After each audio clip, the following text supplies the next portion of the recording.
Welcome, parents. Our world has changed in such profound ways, with the effects of COVID-19 having such far reaching impact and then occurring in tandem with the quest for racial justice.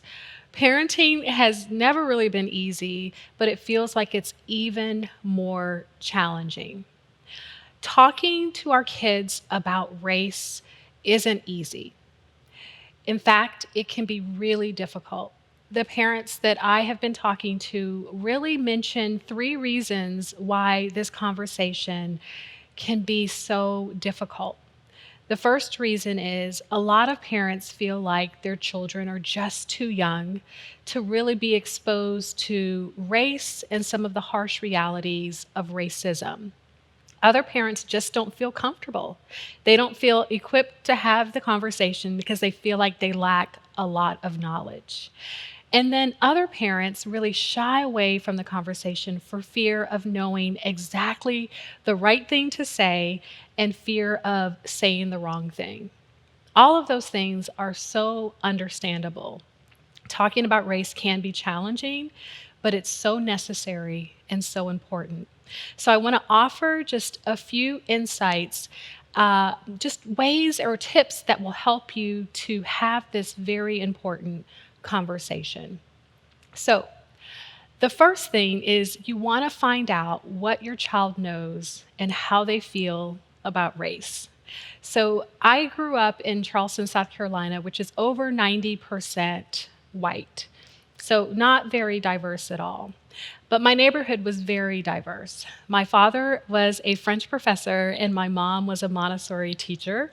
And we lived in a really diverse environment, and I was exposed to a lot of my dad's professor friends and their kids from really just all over the world. So we were exposed to sort of an international community by virtue of what my dad did for a living. So the conversations that we had around the table oftentimes turned to culture, diversity, and race. But we know for a lot of parents, there just isn't that level of exposure, first of all, or those conversations just simply don't come up. And as parents, we know that a lot of the most difficult conversations that we have with our kids come far too early, earlier than we think they're really ready for, and much earlier than we actually desire to have those conversations. It might be helpful to start the conversation with just acknowledging difference. So you may want to do this with a younger child by just pointing out all of the different hues that exist, and maybe pull out your hand and pull out your child's hand and point out any differences in complexion, skin tone, or hue, and then go a little bit beyond that and talk about your neighbors or the people that you encounter at school, at the grocery store, at church, and talk about all of the different hues that exist. Because research suggests that as early as 6 months, babies are able to recognize racial differences, and between the ages of 2 and 4, kids are already internalizing racial biases. And usually for their own race, it's good biases, and for other people's races, it's not so good. So it's good to talk to your children about difference being a good thing, and that someone's race is actually a source of beauty and also a source of strength. One other reminder is that you want to separate race from racism. The conversation may shift there. And if your kids are asking you questions about racism specifically, you absolutely want to acknowledge what they're asking. You want to acknowledge whatever that they might be feeling. For the older students that I've been counseling during this season, they're expressing a lot of confusion. My clients from all different backgrounds, all different races, my older students are asking themselves, is this really a thing? Is it a thing still? So for some of your kids, it may not be something that's on their radar as a problem that our nation should still be having. But again, it's important to separate race from racism. The next point is be okay with not having all of the answers. I know this topic can evoke a lot of emotions, and I think for a lot of adults, depending on how you grew up and maybe where you grew up, you have thoughts and feelings about the topic of race and racism. And when you're talking to your children, you might be fearful of saying the wrong thing. And you might think that you don't want to have the conversation unless you know all of the answers. So I just want to share with you that you actually don't know, you don't have to know all of the answers. And there really isn't any one correct or exact right way to have the conversation. What is so important to remember that for kids, they need us as loving adults to engage them in these tough conversations about whatever topic because it helps them to make sense of the chaotic world around them. So saying the perfect thing really isn't what we need to do right now. You really just want to engage the conversation and encourage the conversation. And for older students who might be asking you questions that you're just not sure of, use this as an opportunity to maybe explore a museum when those open up, if they're not already open, or the local library or any other environment that could provide some information that you and your child can use as an opportunity to learn together.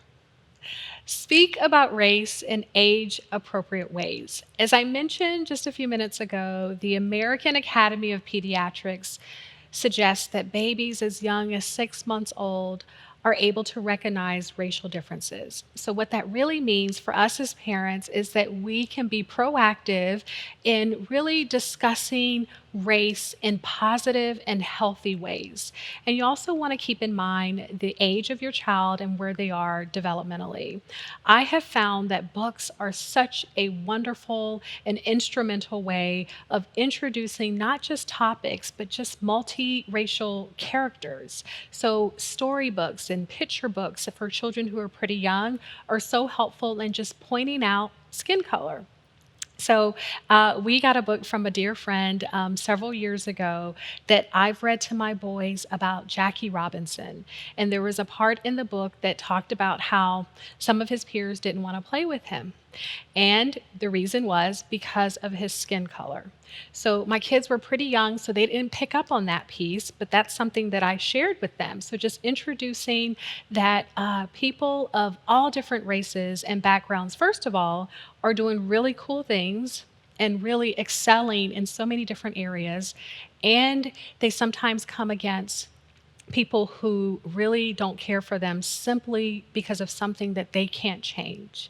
And so when you're talking to your kids about race and about racism, parents, I want to encourage you to be direct and be unequivocal about your values. So you want to say something like, in our family, we do not mistreat anyone based on the color of their skin. That is not okay, and that is not what we do.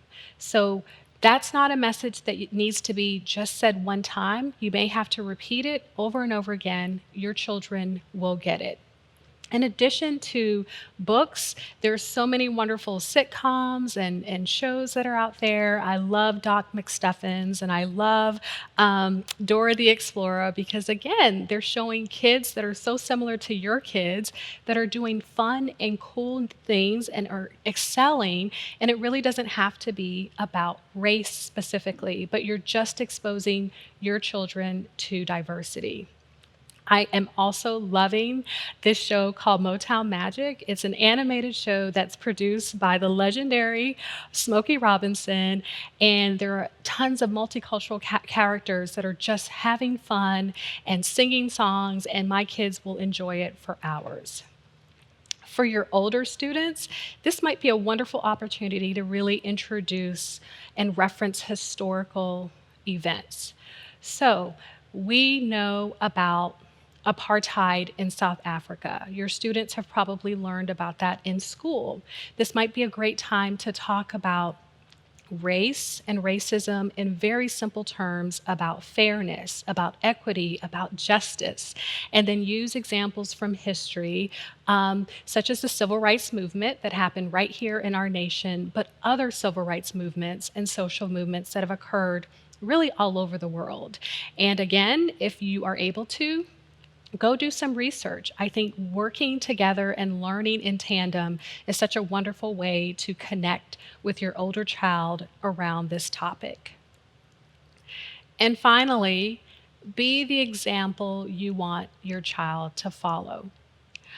Parents, I know that you are already doing this. What we know is as our children begin to grow and develop, they are picking up on views and attitudes and thoughts that really we have, and that's part of their development.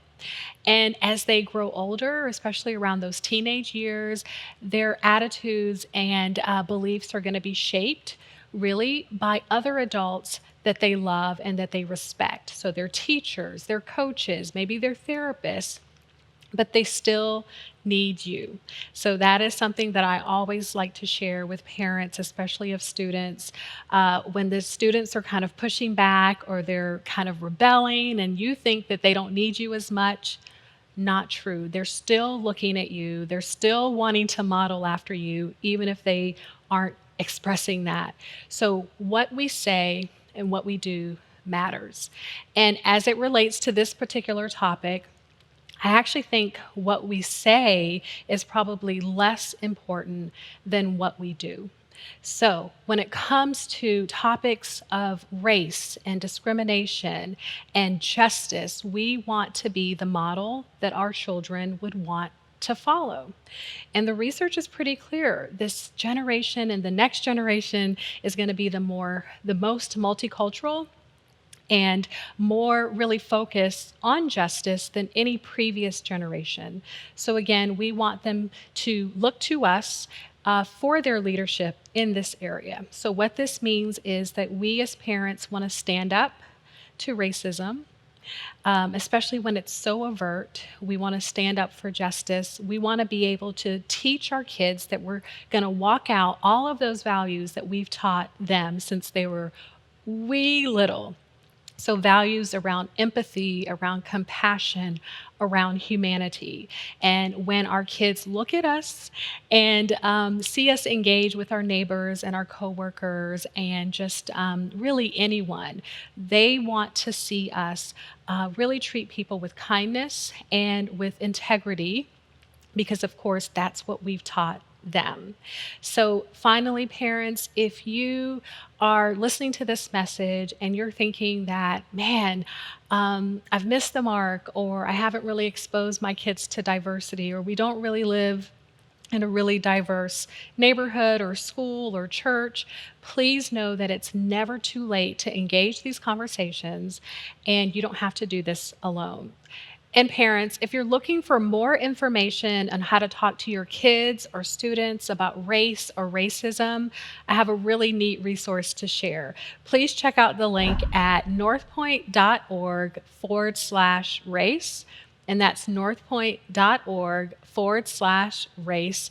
There's such a wealth of resources there that you'll find. And finally, parents, I just want to conclude with this.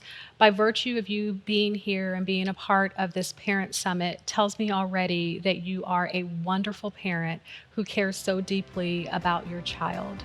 So please continue, as it relates to this topic, continue to listen, lean in, and learn.